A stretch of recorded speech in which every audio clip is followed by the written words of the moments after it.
Hi, this is Lisa, and we're here for a little small talk with Esther Kustanowitz. Hi, Esther.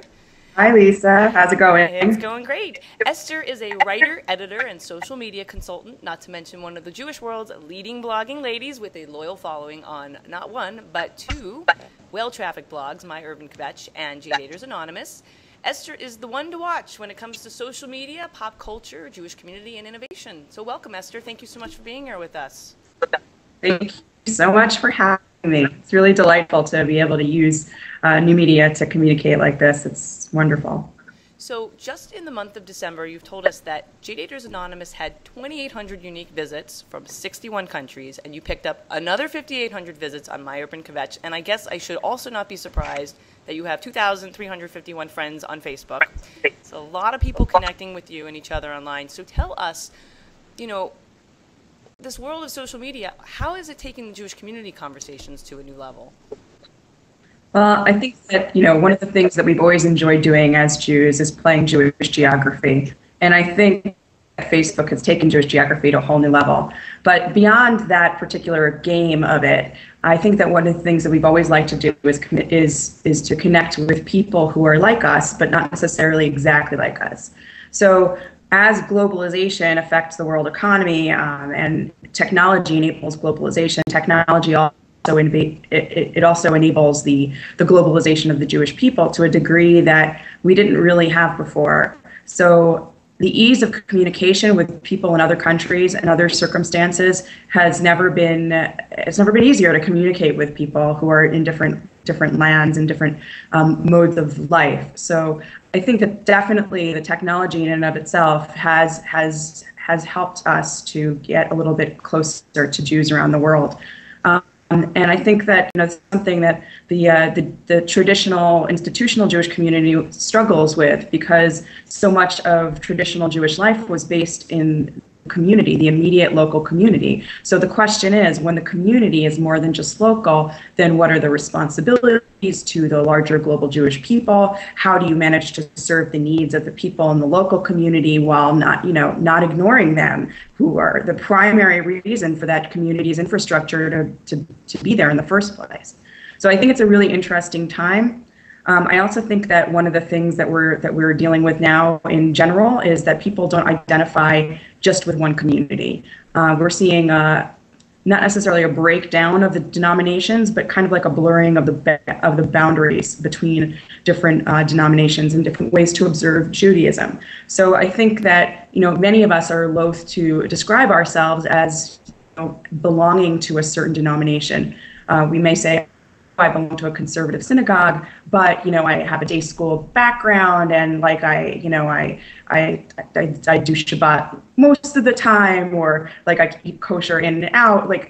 There are all these degrees of affiliation, and identity really being a much more complicated construct because there are more opportunities. So I think that there are tremendous challenges for the Jewish community, but I also think that there are tremendous opportunities to not be boxed into something specific, and to really kind of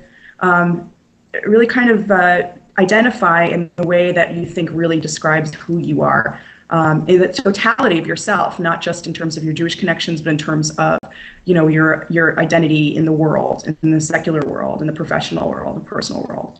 So, and all of these things kind of converge in the Facebook, social media, Twitterverse, blogosphere, whatever you want to call it, to different degrees.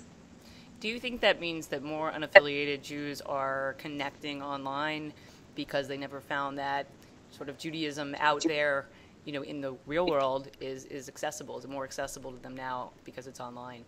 Definitely. I think that the multiplicity of identities and affiliations that are available at very low cost, with low bars to entry. You can be a cultural Jew. You can just, if you want to connect by watching a Matisyahu video online, a lot of people do that. But a lot of people are seeking out more, some deeper ways to connect through, learning Hebrew, going to Israel. I think Birthright Israel has had a huge impact on the population that we're talking about. And I think that there are definitely opportunities that didn't exist, let's say, 10 years ago.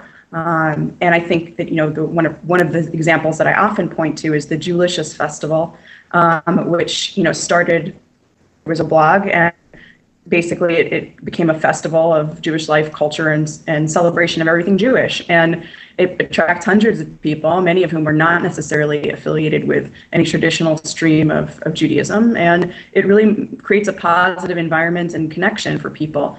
And I think it also answers some of the questions that people have about how sometimes, there's a concern that the online world is going to replace the offline world. And I really see them as partners. And I think that that's a really good example of how you can start a conversation online, continue it offline. You can start a conversation offline, continue it online. It just provides more opportunities at more times during the day with fewer bars to entry. And I think that's an incredibly positive thing, this democratization of information. Which of course also has its challenges for people who are traditionally involved in information media. But I think that that's definitely one of the advantages. And I think that Judaism as a whole, while it's struggling with this new kind of dynamic, I think it is going to be the richer for it in the future. You're also on the speaker circuit, so talk about one of your topics is improv for Jews, and you're soon giving a workshop called Jews Line Is It Anyway? So tell us about that. Yeah, I'm very excited about this because when I was in New York, I actually just moved to LA a year and a bit ago. And before that, I was living in New York. I was taking some improv classes with Chicago City Limits. And I started teaching a class at ACC on the Upper West Side called Improv for Daters. I thought that there were a lot of basic improv principles that really would help people so much in the realm of dating if only I could impart that knowledge to them. So, or if only they could think about taking a conversation to a next level and not necessarily disagreeing with the person who's opposite them, but adding to the conversation in a constructive way. And then I started thinking about it again in terms of something we have here called Limud LA, which is part of an international movement to bring Jewish learning to people from every denomination. For a weekend of learning. So when I was trying to think about new and exciting ideas that I could bring to the table at Limud LA, I thought that being in LA, there's a lot of improv here, there's a lot of comedy here, and I thought that it would be a really interesting thing to try to identify Jewish themes that live within the basic rules of improv. Before we go, where can folks read your stuff online? It's actually almost virtually impossible to not read my stuff online. So congratulations, you're already there. But primarily myurbankvetch.com and jadeatersanonymous.com. And I also have a personal website, estherk.com, it has a lot more of my professional social media stuff there.